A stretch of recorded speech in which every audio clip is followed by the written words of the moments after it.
Mari kita lanjutkan saja ceritanya. Jangan lupa untuk bantu like. Terima kasih Tuan dan Nona. Gas. Bab 881-884. Meskipun Wan Ying mengumpat dengan marah, dia tetap mengikuti instruksi Li Fugui dan sedikit mengangkat tubuhnya. Setelah Li Fugui melepaskan tangannya, dia duduk di tangan Li Fugui dan bergumam sambil mengemudi. Jika kamu kembali seperti ini, orang harus mengganti pakaiannya lagi. Jika aku tahu kamu begitu jahat, seharusnya tidak mengabaikanmu saat itu. Li Fugui sudah merasakan noda air di tangannya. Dia menyeringai dan berkata, apakah kamu menyesal sekarang? Napas Wan Ying menjadi cepat, dan suaranya bergetar ketika dia berkata, ya, aku menyesal. Li Fugui tidak peduli dengan apa yang dikatakan Wan Ying. Jari-jarinya yang gesit, berolahragalah dengan lembut. Detak jantung Wan Ying semakin cepat, mobil melaju keluar gerbang dan berjalan kurang dari 300 meter. Wan Ying tidak dapat menahannya lebih lama lagi. Dia melirik ke tempat parkir bawah tanah di sebelah kiri dari sudut matanya, lalu memutar mobilnya dan memutar nomor telepon saudara laki-lakinya yang kedua ketika dia berkendara ke tempat parkir. Kakak kedua, saya mungkin tidak akan kembali selama 1 jam lagi. Fugui ada di sini. Saya menemukan sesuatu dan saya harus menunggu sebentar. Setelah menjelaskan situasinya dalam beberapa kata, Wan Ying langsung menutup telepon. Saat ini, mobil sudah sampai di pintu masuk tempat parkir bawah tanah. Li Fugui menghentikan tangan Wan Ying yang menekan kursi dan berkata dengan cepat, saya tidak ada pekerjaan. Wan Ying mengertakkan gigi dan berkata, kamu baik-baik saja, ada yang harus saya lakukan sekarang. Li Fugui tentu saja berkata aku tahu apa yang Wan Ying bicarakan. Ketika mobil melaju ke sudut terdalam tempat parkir, Wan Ying baru saja memarkir mobilnya, bangkit dan mencondongkan tubuh langsung ke arah Li Fugui.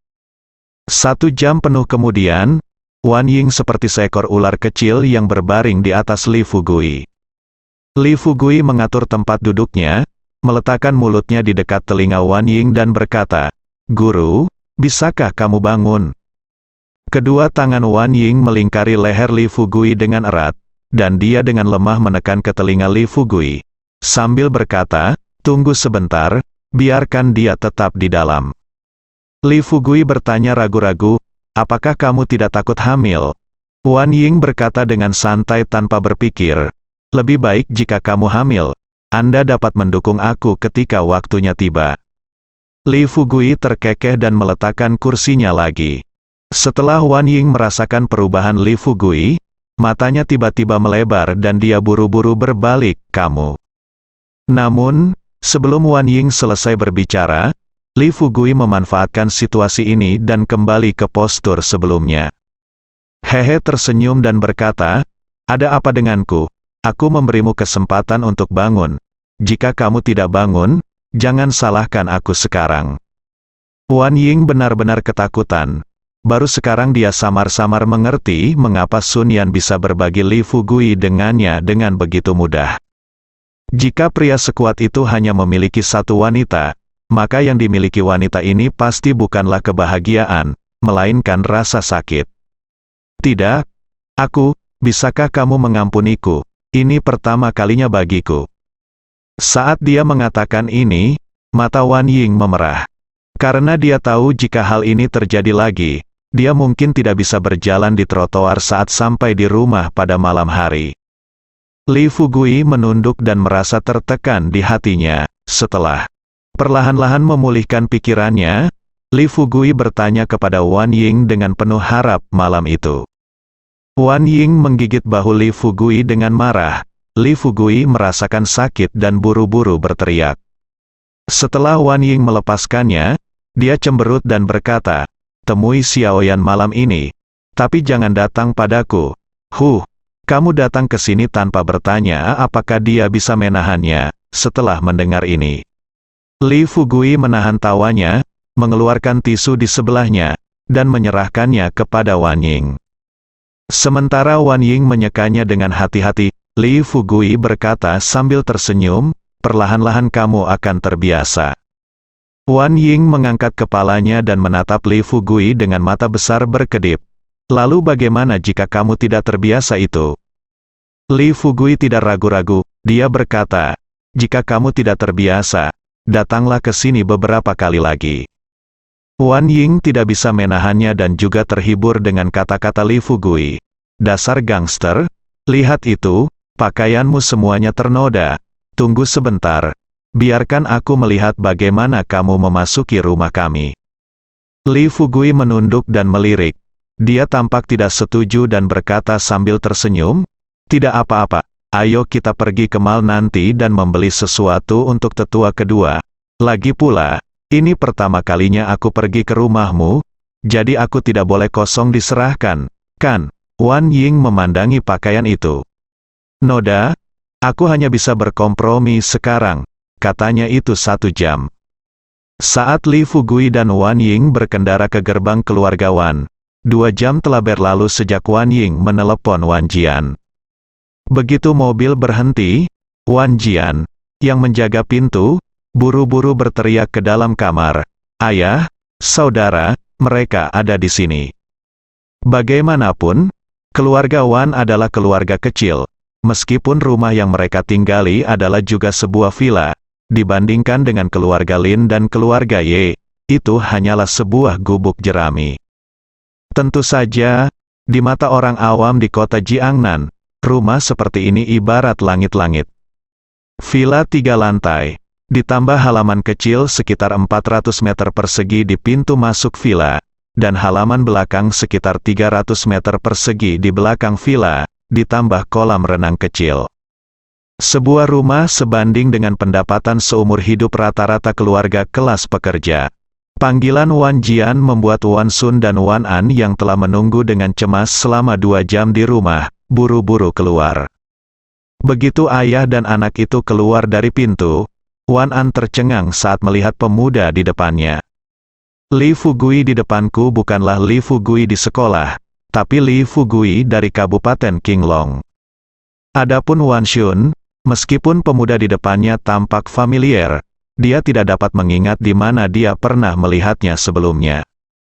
Wan Ying melihat ekspresi terkejut di wajah ayahnya, kakaknya dan lainnya. Dia tersenyum dan memperkenalkan, ayah, kakak laki-laki tertua dan kakak laki-laki kedua. Ini adalah Li Fugui yang telah membantu keluarga kami berkali-kali. Pada saat ini, Wan An buru-buru menarik Wan Ying ke samping dan bertanya dengan heran, Yingzi, bukan ini yang terjadi. Kamu melakukannya hari itu, siswa yang dia bawa. Wan Ying terkekeh dan berkata, itu dia, tapi dia memakai topeng. Wan An terkejut, topeng macam apa yang bisa begitu kuat? Aku tidak percaya. Ayo, katakan sejujurnya, apa yang terjadi? Melihat kakak laki-lakinya tidak mempercayainya, Wan Ying tidak tahu bagaimana menjelaskannya. Dia tertawa getir, lalu mengalihkan pandangannya ke Li Fugui dan berkata terus terang, Fugui, apa yang kamu lakukan? Berdiri diam, datang dan jelaskan pada saudaraku. Li Fugui melangkah maju dan tersenyum pada Wan An, Wan Jian dan yang lainnya. Dia berkata, saya menemukan sesuatu. Jadi saya menyamar dan pergi ke Universitas Jiangnan untuk menjadi mahasiswa selama beberapa hari. Tanpa diduga, saya kebetulan bertemu guru Wan. Hanya dalam beberapa kata, Wan An, Wan Sun dan lainnya benar-benar bingung. Ketiga ayah dan anak itu saling memandang. Wan Jian menatap Li Fugui seperti idolanya. Setelah berusaha menenangkan diri sebanyak mungkin, Wan Jian melangkah maju dan berkata sambil tersenyum, Dokter ajaib Li, kunjungan Anda benar-benar membuat keluarga Wan kami bersinar. Ketika Wan Shun mendengar kata-kata Dokter ajaib Li, dia akhirnya memastikan identitas Li Fugui. Dengan ekspresi hormat di wajahnya, dia melangkah maju dan membungkuk. Halo, Tuan Li. Saya benar-benar tidak tahu itu Anda. Jika saya tahu orang hebat seperti Anda, saya seharusnya pergi ke sekolah untuk menjemputmu secara langsung. Segera, Li Fugui disambut di ruang tamu oleh Wan Sun dan yang lainnya. Istri Wan Shun sedang sibuk di dapur bersama pengasuhnya, Sun Yan, dan ibunya. Begitu Li Fugui duduk di sofa di ruang tamu, Wan Jian tersenyum dan berkata kepada Wan Ying, "Yingzi, silakan pergi ke dapur dan katakan bahwa para tamu ada di sini dan makanan bisa disajikan sekarang." Wan Ying mengangguk, karena dia baru saja memarkir mobilnya. Chang dan Li Fugui sudah terlalu lama bertengkar, dan dia terlihat sedikit tidak nyaman saat berjalan. Hanya, agar tidak ketahuan oleh ayahnya, kakak laki-laki tertua, kakak laki-laki kedua dan lainnya, Wan Ying tetap bertahan. Yang lain tidak memperhatikan apapun, tetapi Sun Yan, saat pertama kali melihat Wan Ying dan Li Fugui, telah menyadari bahwa sesuatu pasti telah terjadi pada kedua orang ini. Memikirkan Wan Ying menelepon kembali sekarang, dia awalnya berjanji akan kembali 2 jam yang lalu. Alhasil, mereka sudah lama menunggu di rumah, menurut pemahamannya tentang Li Fugui.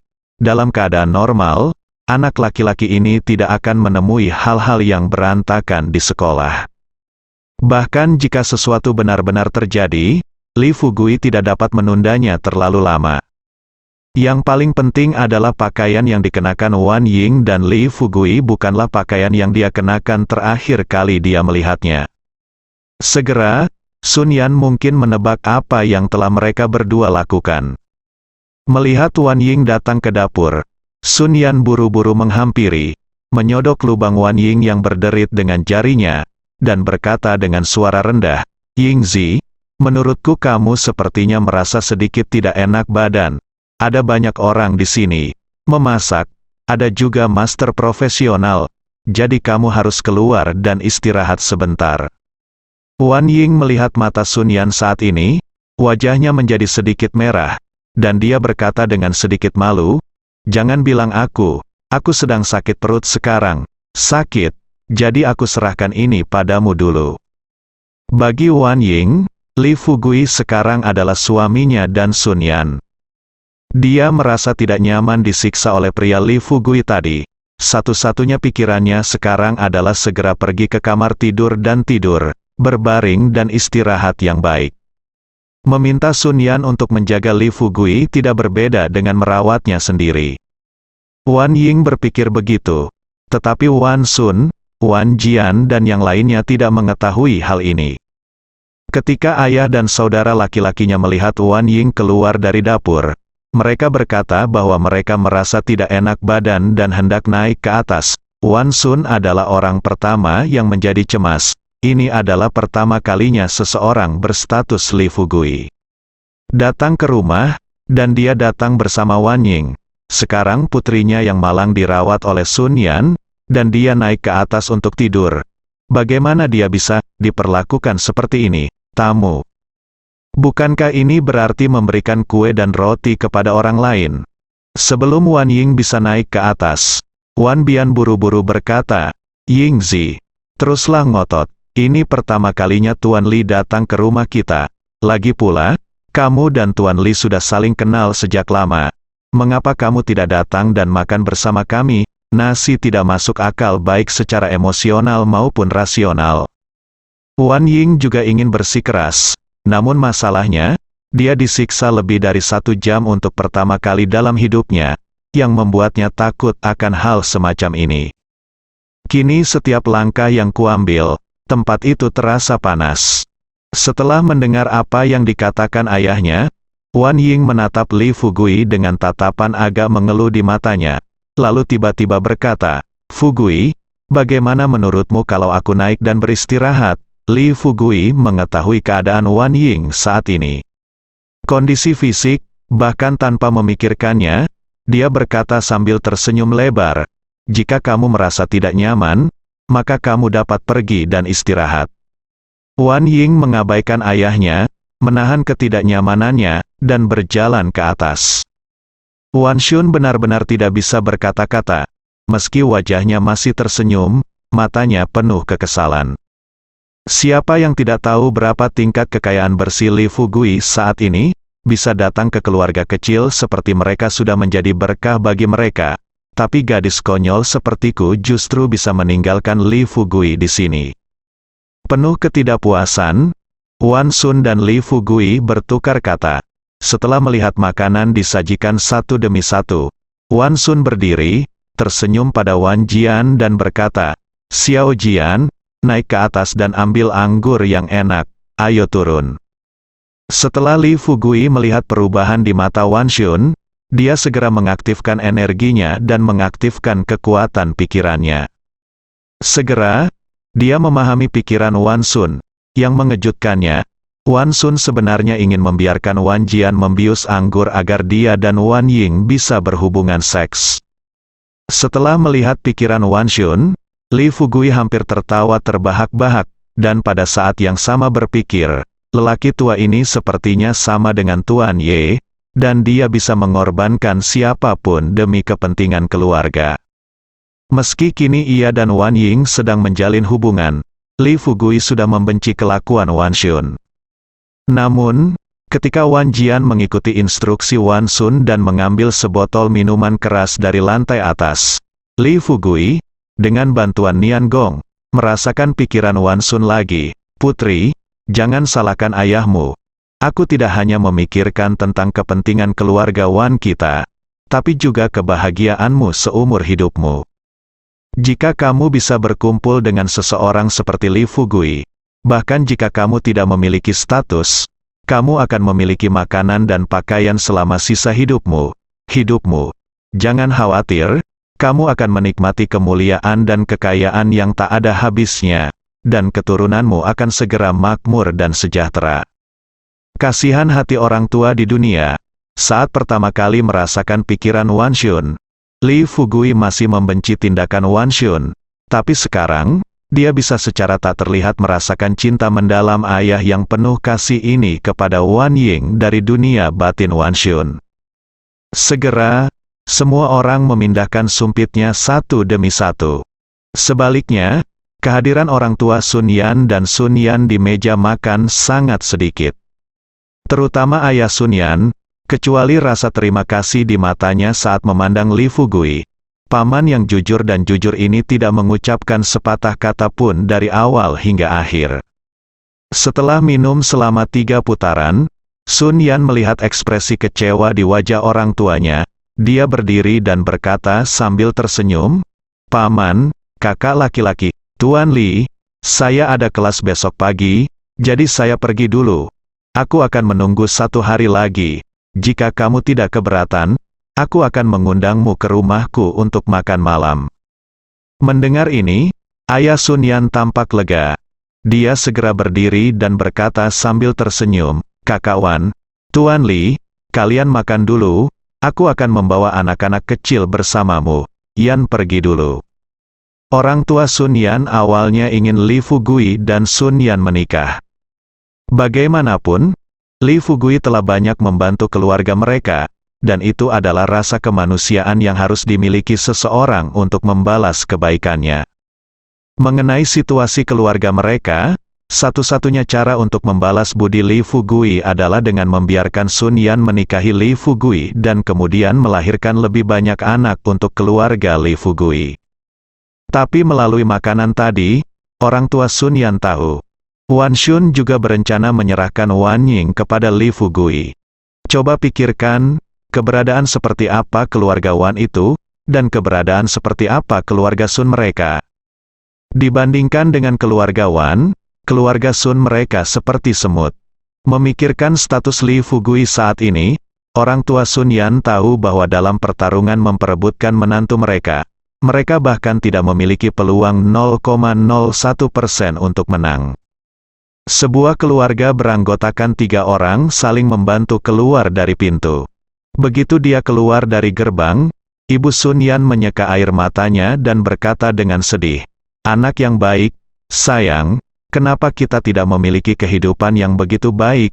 Itu berbeda dari kesedihan orang tuanya. Iya, ketika Sun Yan memikirkan adegan di mana Wan Ying menyeringai dan berjalan ke atas, dia tidak bisa menahan tawa. Karena dia pernah menjalin 2 hubungan dengan Li Fugui, Sun Yan tentu tahu betapa kuatnya Li Fugui. Mereka berdua pasti pernah bermain di luar hari ini. Jika Li Fugui menginap di rumah Wan Ying semalaman, Wan Ying mungkin harus menggunakan tongkat untuk pergi bekerja besok. Begitu ide ini muncul, Sun Yan malah terkikik. Ketika ayah Sun Yan mendengar tawa putrinya, dia mengira putrinya telah terstimulasi. Dia menghibur Sun Yan dan berkata, "Putri, orang tuamu tidak kompeten. Jangan terlalu sedih, masih banyak pria di dunia. Belum lagi kamu sekarang adalah wakil direktur kantor urusan akademik Universitas Jiangnan.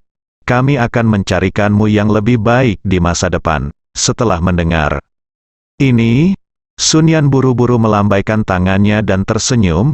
"Ayah, apa yang kamu dibicarakan? Bagaimana kamu bisa menemukan yang lebih baik untukku? Ya, jangan khawatirkan urusanku." Ayah Sun Yan berkata dengan marah, "Siapa yang peduli dengan kita? Kamu gadis. Aku tahu kamu juga menyukai Li Fugui. Tapi kamu bisa juga melihat sikap ayah Yingzi malam ini." Di sini, mereka bertekad membiarkan Yingzi menjadi istri Li Fugui. Aduh. Sun Yan tersenyum acuh tak acuh dan berkata, "Tidak apa-apa, aku tahu pikiran Fugui." Orang tua Sun Yan juga memperhatikan sesuatu pada saat ini. Keduanya berhenti dan menatap Sun Yan dengan rasa ingin tahu dan bertanya, "Xiao Yan, apakah kamu sudah mengkonfirmasi hubunganmu dengan Fugui?" Senyuman malu-malu muncul di sudut mulut Sun Yan dan dia berkata dengan malu-malu, "Sudah kubilang padamu, ayolah. Jangan khawatirkan urusanku dan Fugui. Ayo cepat pulang." Setelah keluarga Sun Yan yang beranggotakan 3 orang pergi, hanya Li Fugui dan Wan Jia yang tersisa di meja makan. Wan Jian dan Wan Sun melihat Li Fugui meminum cangkir demi cangkir anggur yang diberi obat, dengan senyum puas di wajah mereka. Segera, Li Fugui sepertinya mabuk dan berkata, "Paman, aku tidak pandai minum. Aku merasa seperti sudah terlalu banyak mabuk. Beritahu Guru Wan dan aku akan pergi dulu." Wan Sun buru-buru berdiri dan melangkah maju untuk membantunya. Li Fugui, "Tuan Li, meskipun itu untuk mengucapkan selamat tinggal, kamu harus pergi sendiri, kan? Selain itu, ini sudah jam segini dan kamu tidak bisa masuk dari sekolah meskipun kamu kembali. Tempat kami cukup luas, jadi kami akan tinggal di rumah malam ini." Wan Jian juga tersenyum dan berkata, "Ya, Saudara Li, tinggallah di sini saja malam ini. Saya akan naik untuk melihat apakah Yingzi lebih baik. Jika dia lebih baik, dia bisa menjagamu di malam hari." Li Fugui menahannya. Tertawa, berpikir bahwa kalian benar-benar peduli padaku. Dalam hal ini, sulit untuk menolak keramah tamahan seperti itu. Jadi aku hanya bisa puas dengan itu semalam. Setelah beberapa saat, Li Fugui dibantu menuju pintu kamar Wan Ying oleh Wan Sun dan Wan Jian. Ketika pintu terbuka dan Wan Ying melihat Li Fugui, dia hampir menangis. Adapun Wan Shun, dia melihat ke arah Wan Ying dan berkata sambil tersenyum, "Yingzi, Fugui minum terlalu banyak. Kamu akan menjaga Fugui malam ini. Ibumu, kakak laki-lakimu, aku, dan aku ada yang harus dilakukan. Jadi kami tidak akan kembali malam ini." Wan Sun berkata sambil tersenyum. Ying terdiam beberapa saat. Dia juga tahu apa maksud ayah dan saudara laki-lakinya. Sebelum dia dapat berbicara, Li Fugui menoleh ke Wan Shun dan berkata sambil tersenyum, "Bukankah ini sedikit buruk?" Wan Sun tertawa terbahak-bahak dan berkata, "Apa yang salah dengan ini? Dengarkan aku. Hari ini jika kamu pergi pada malam hari, jangan datang ke rumahku lagi." Wan Ying tahu bahwa ayah dan saudara laki-lakinya bertekad untuk memaksanya menemui Li Fugui. Jika bukan karena apa yang terjadi di tempat parkir hari ini, Wan Ying mungkin masih melakukannya. Dia menolak, tetapi berpikir bahwa dia telah menyerahkan dirinya kepada Li Fugui. Wan Ying hanya berkata kepada ayahnya dengan marah, "Baiklah, silakan lakukan pekerjaanmu dulu. Saya akan menjaganya di malam hari." Dia mengatakan ini. Wan Ying berpikir dalam hatinya, "Sebaiknya kamu segera pergi. Jika kaki depan hilang, aku harus memanggil Xiao Yan dan meminta Xiao Yan untuk segera datang. Jika tidak, Dengan tubuh kecilnya, jika dia disiksa oleh Li Fugui satu malam lagi, dia mungkin tidak bisa bangun dari tempat tidur besok. Hati Wan Xun yang cemas akhirnya lega. Setelah dia membaringkan Li Fugui di tempat tidur sambil tersenyum, dia membawa yang lain dan pengasuhnya ke satu-satunya rumah tua mereka di distrik Dongcheng. Li Fugui dan Wan Ying adalah dua orang yang tersisa di kamar villa besar itu. Li Fugui berdiri di dekat jendela.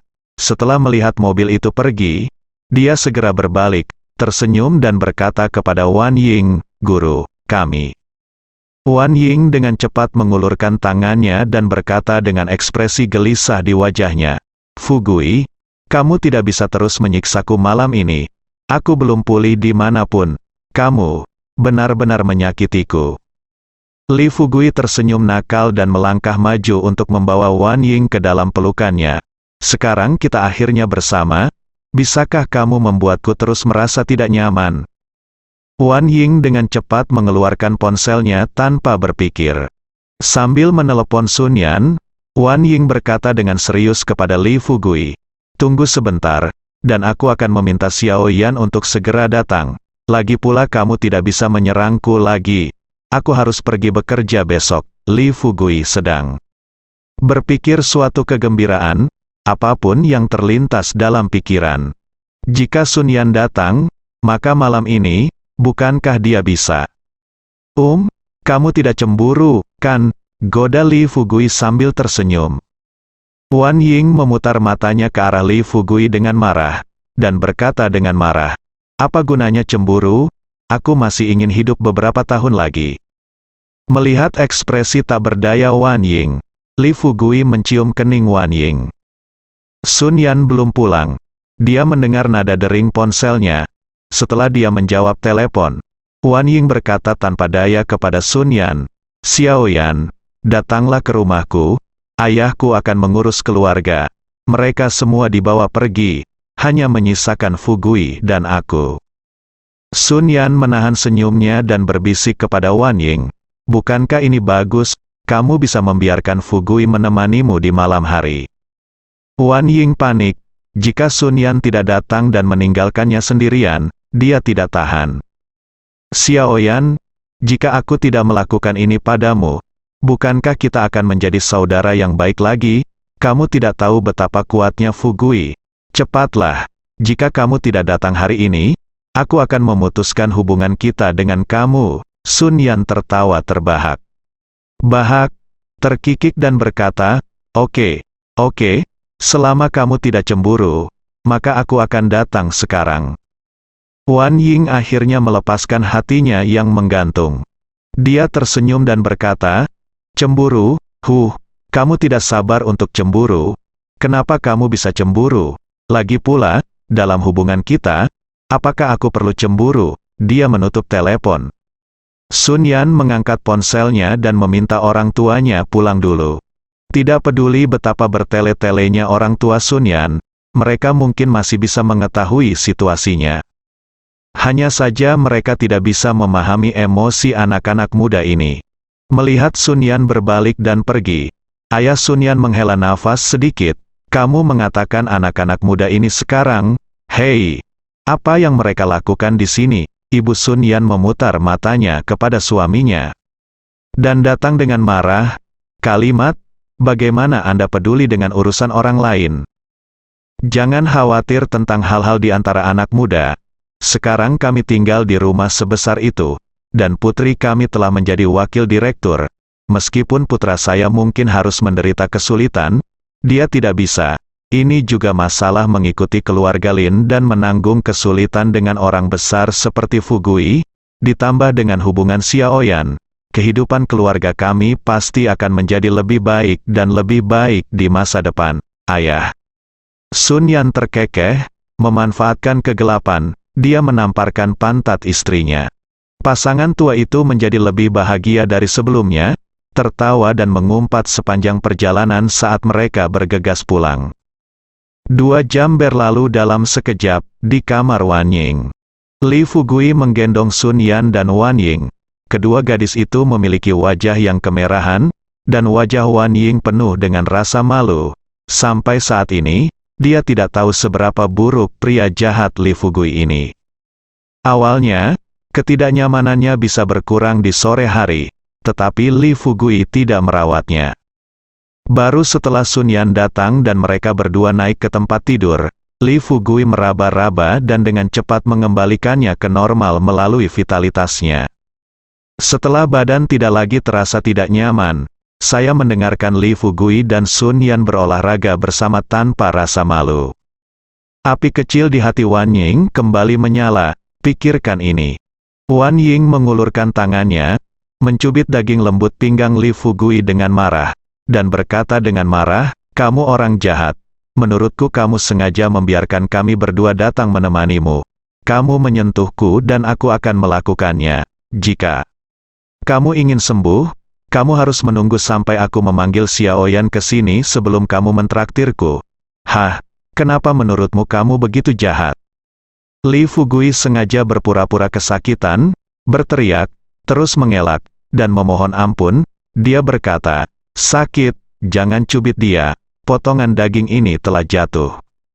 Begitu dia selesai berbicara, Sun Yan berkata dengan sangat lembut, "Yingzi, tolong berhenti mencubitnya, bukankah ini sudah kasus, sekarang aneh apa gunanya dia?" Mata Wan Ying membelalak, dan dia berkata kepada Sun Yan dengan tidak percaya, "Xiaoyan, kamu." Sun Yan pemalu dan tidak dapat berbicara. Li Fugui tampak tidak berdaya dan berkata, "Sebenarnya, aku juga memiliki sesuatu yang disembunyikan.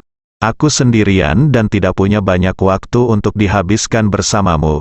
Selain itu, aku akan kembali besok pagi, dan mungkin memakan waktu 10,5 berhari-hari untuk bertemu denganmu. Malam ini, aku tidak bisa menghabiskan paruh pertama malam bersamamu dan paruh kedua malam bersama Xiaoyan, kan?" Begitu kata-kata ini keluar, kedua gadis itu mengerutkan kening, memandang Li Fugui dengan rasa ingin tahu, dan bertanya serempak, Apakah kamu akan pergi?" Li Fugui mengangguk, sepertinya enggan mengatakan, "Aku juga tidak ingin pergi. Tapi sekarang perusahaanku ada beberapa hal yang harus segera aku selesaikan. Tapi jangan khawatir, rumahku ada di desa Xiaoxi, hanya beberapa jam perjalanan dari kota. Entah kamu merindukanku atau aku merindukanmu, kita bisa bertemu di kapan saja kalau begitu." Sun Yan dan Wan Ying sebenarnya sudah memikirkannya sejak lama. Tidak mungkin orang seperti Li Fugui bisa bersekolah dalam waktu lama. Namun mereka tidak menyangka Li Fugui akan meninggalkan sekolah secepat itu. Wan Ying memeluk leher Li Fugui erat-erat dan bertanya dengan isak tangis penuh keengganan, "Kalau begitu bisakah kamu tetap bersekolah beberapa hari lagi sebelum berangkat?" Li Fugui menggelengkan kepalanya dan berkata terus terang, "Tidak mungkin. Aku sudah melakukannya, memberitahu orang-orang di perusahaan bahwa saya akan kembali sebelum fajar besok pagi." Sun Yan lebih berpikiran terbuka daripada Wan Ying. Melihat Wan Ying menyeka air matanya, Sun Yan menghiburnya dan berkata, "Yingzi, jangan menangis juga. Meskipun aku tidak tahu seberapa besar bisnis Fugui, aku bisa merasakan bahwa Fugui adalah orang yang melakukan hal-hal besar. Aku puas kita berdua bisa menemani Fugui bersama. Jangan khawatir, Fugui, urus saja urusanmu. Selama kamu punya waktu, datang saja dan temui kami. Aku dan Yingzi akan selalu ada di sini Universitas Jiangnan menunggumu." Li Fugui membungkuk dan mencium Sun Yan lagi. Kemudian dia tersenyum pada kedua gadis itu dan berkata, "Jangan khawatir. Ketika semuanya sudah diatur di sana, aku akan menjemputmu dan datang ke rumahku." Saat ini, Wan Ying sepertinya memikirkan sesuatu. Dia mengangkat kepalanya, dengan mata penasaran di matanya, dan bertanya ragu-ragu, "Ngomong-ngomong, kami belum bertanya padamu, siapakah orang-orang di keluargamu?" Sun Yan adalah juga penuh rasa ingin tahu. Dia mengarahkan pandangannya ke wajah Li Fugui. Li Fugui merasa malu. "Siapa lagi yang ada di keluargamu? Beraninya kamu mengatakan ini? Ada Li Xiuling, Yu Qingqing, Janda Liu, Xiao Wei, Bailin. Ada begitu banyak gadis di rumah, dan jika dia memberitahu Wan Ying dan Sun Yan sekaligus, dia mungkin akan digigit sampai mati oleh mereka malam ini. Memikirkan hal ini, Li Fugui kemudian tersenyum samar dan berkata, "Tidak ada seorang pun di sekitar. Kamu akan tahu kapan waktunya tiba." Setelah mengatakan itu, Li Fugui duduk dan berkata kepada kedua gadis itu dengan senyum nakal, "Mengapa kamu masih berdiri di sana? Cepat berbaring." Kedua gadis itu saling berpandangan. Segera setelah itu, mereka benar-benar melompat dari tempat tidur dengan terbungkus selimut. Berteriak keras, lari, di pagi hari berikutnya. Langit cerah, sebuah mobil berhenti di depan gerbang rumah Wan Ying. Wan Ying dan Sun Yan menyaksikan Li Fugui pergi dengan mobil dengan air mata berlinang. Ketika Li Fugui menghilang dari pandangan, Wan Ying tersedak dan berkata, "Orang jahat ini, menurutmu kapan dia akan kembali?" Sun Yan menyeka air matanya dan menangis. "Aku tidak tahu, tapi menurutku dia pasti akan datang, kembali cepat atau lambat, kembalilah dan temui kami," katanya. Sun Yan mengulurkan tangan dan meraih jari ramping Wan Ying. Setelah waktu yang tidak diketahui, kedua gadis itu berbalik dan berjalan menuju kamar. Adapun Li Fugui, setelah masuk ke dalam mobil, saya bersandar di kursi belakang, memejamkan mata sedikit, dan mulai memikirkan langkah selanjutnya dalam pikiran saya. Sekarang kota Jiangnan telah menjadi tenang. Satu-satunya yang tersisa adalah diam-diam membantu Wan Jia agar Wan Jia dapat berkembang secepat mungkin. Pada saat yang sama, mereka juga perlu menggunakan Hotel Yinghao sebagai basis untuk mengembangkan industri mereka sendiri di Jiangnan kota. Li Fugui di desa tidak perlu khawatir. Lagi pula dengan Gao Yunru di depan, perusahaan farmasi pasti tidak akan mendapat masalah besar. Di tambang, ada Wang Langzong, Janda Liu dan lainnya. Ditambah Wang Hao dan yang lainnya juga ada di sana. Saat ini, selama keluarga dunia tersembunyi tidak mengambil tindakan terhadap tambang, dan yang lain ingin menyerang tambang, mereka tidak memiliki kekuatan seperti itu. Setelah suasana hatinya berangsur-angsur tenang, Li Fugui mengklarifikasi pikirannya. Setelah kembali ke desa, ia harus bertemu terlebih dahulu dengan Wakil Direktur Leng. Dia harus benar-benar memahami situasi di game ke-6 sebelum berhadapan dengan Lu Shaopeng. Jika tidak, jika Guntur meledak padahal seharusnya tidak meledak di game ke-6, kemungkinan besar akan mengganggu semua rencananya. Bersambung.